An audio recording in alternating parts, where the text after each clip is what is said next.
Assalamualaikum warahmatullahi wabarakatuh. Kami dari kelompok 13, saya atas nama Muhammad Sofwan Permadi, NIM 1961019 dan rekan saya Akmal Dani Irawan 1961028. Dengan tema menemukan, mengevaluasi dan memproses informasi. Perencanaan penelitian untuk dapat memaksimalkan peluang serta meminimalisir penggunaan waktu dalam pencarian informasi yang tepat, seseorang dapat menggunakan 4 tahapan, yaitu 1. Maintaining ethics and etiquette and your research. Menjaga etiket dan etiket dalam melakukan penelitian. 2. Familiarizing yourself with the subject. Membiasakan diri dengan subjek penelitian. 3. Identification information. Mengidentifikasi kesenjangan informasi dalam penelitian. 4. Prioritizing research. Memprioritaskan kebutuhan penelitian. Mempertahankan etika dan etiket dalam penelitian Anda. Untuk menghindari terjadinya ethical lapses, seorang harus memastikan beberapa hal berikut seperti 1. Jangan pernah memasukkan hasil tertentu dengan cara memanipulasi penelitian. 2. Menghargai privasi pihak yang terlihat dalam penelitian. 3. Menyertakan sumber penelitian dan memberikan rasa hormat dan sumber tersebut. 4. Menghargai hak properti intelektual dan hak digital dari sumber penelitian. 5. Jangan menambahkan informasi apapun dari yang telah diberikan oleh sumber penelitian. 6. Jangan sampai salah dalam mempresentasikan diri dan mempresentasikan apa yang akan dilakukan dengan hasil penelitian. Selain memperhatikan etika, seorang juga harus memperhatikan etiket dalam penelitiannya, karena etiket sangat penting perannya untuk menentukan kelancaran penelitian. Memprioritaskan kebutuhan penelitian. Memprioritaskan kebutuhan penelitian sangatlah penting agar tidak membuang waktu dan dana yang ada. Jadi dalam membuat penelitian, hal yang harus diperhatikan tingkat prioritas dari manfaat penelitian tersebut. Melakukan penelitian sekunder. Langkah awal yang harus dijalani seseorang dalam melakukan penelitian adalah melihat apakah terdapat orang lain yang telah melakukan seluruh penelitian yang dibutuhkannya dalam hal mencari keterangan mengenai penelitian yang telah dilakukan sebelumnya, namun dengan tujuan berbeda.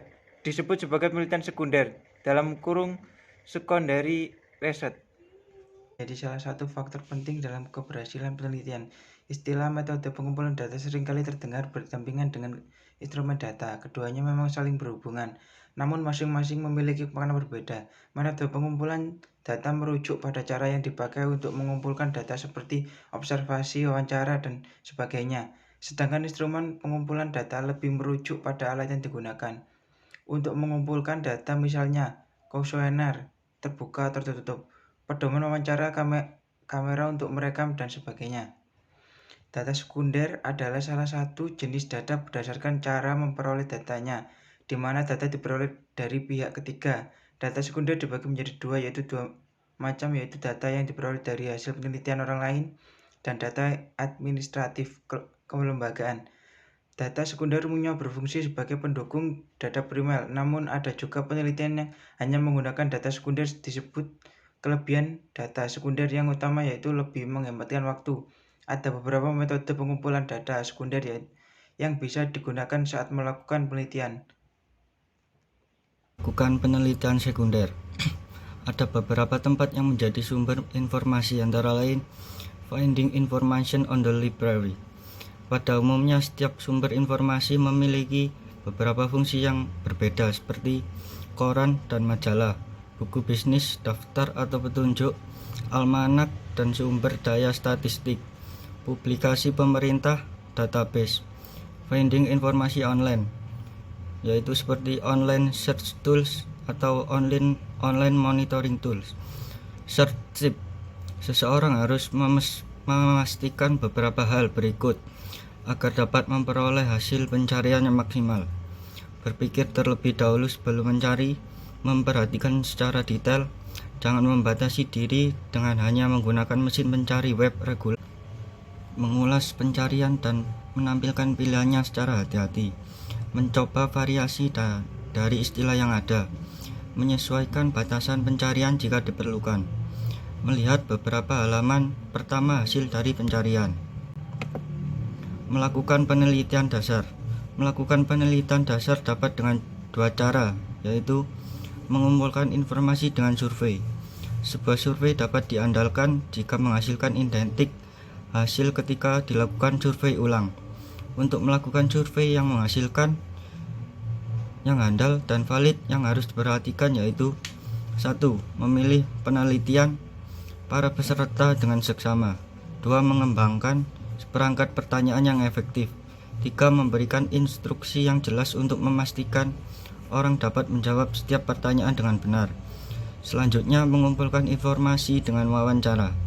Faktor yang harus diperhatikan dalam wawancara yaitu status sosial, jenis kelamin, usia, pendidikan, dan ras.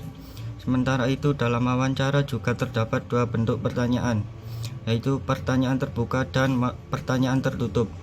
Wawancara dapat menggali lebih dalam dari pendekatan hands-off survei dan pewawancara yang terampil. Juga dapat menonton untuk sinyal nonverbal yang memberikan wawasan tambahan. Hal penting yang harus diperhatikan dalam wawancara yaitu 1. Ajukan pertanyaan terbuka untuk meminta pendapat, wawasan, dan informasi. 2. Ajukan pertanyaan tertutup untuk mendapatkan jawaban tertentu, seperti ya atau tidak. 3. Pikirkan dengan seksama tentang urutan pertanyaan. Pengolahan data dan informasi. Mengutip, paraphrasing, dan meringkas. Informasi yang dimiliki diolah dengan cara mengutip kalimat aslinya atau dengan paraphrase, yaitu menyatakannya dengan kata sendiri dan dengan struktur kalimat yang dibuat sendiri. Paraphrasing dapat membantu dalam menjaga nada yang konsisten, menyajikan informasi menggunakan kosakata lebih akrab bagi audien dan menghindari rasa terlalu banyak kutipan. Namun tetap harus mencantumkan kredit pencipta informasi melalui catatan kaki, catatan akhir, atau kutipan dalam teks. Menganalisis data numerik.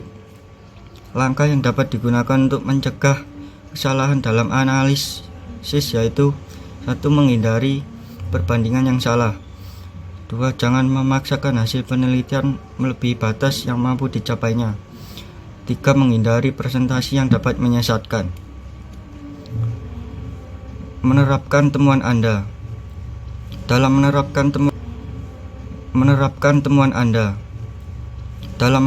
temuan kita harus meringkas hasil penelitian yang kita lakukan lalu menggambarkan kesimpulan dari hasil penelitian dengan logis berdasarkan fakta yang ditemukan, serta menyampaikan rekomendasi yang dapat disampaikan berdasarkan hasil penelitian tersebut, dan mengelola informasi tersebut agar dapat tersampaikan kepada semua orang.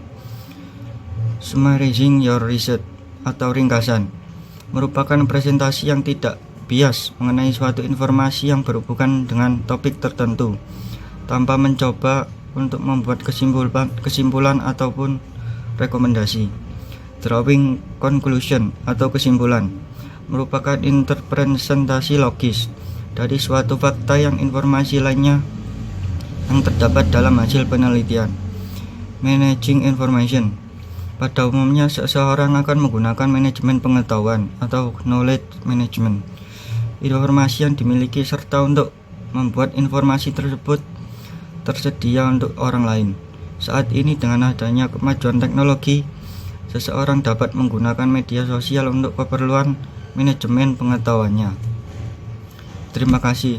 Sekian dari kelompok kami. Apabila ada kesalahan kami mohon maaf. Wassalamualaikum warahmatullahi wabarakatuh.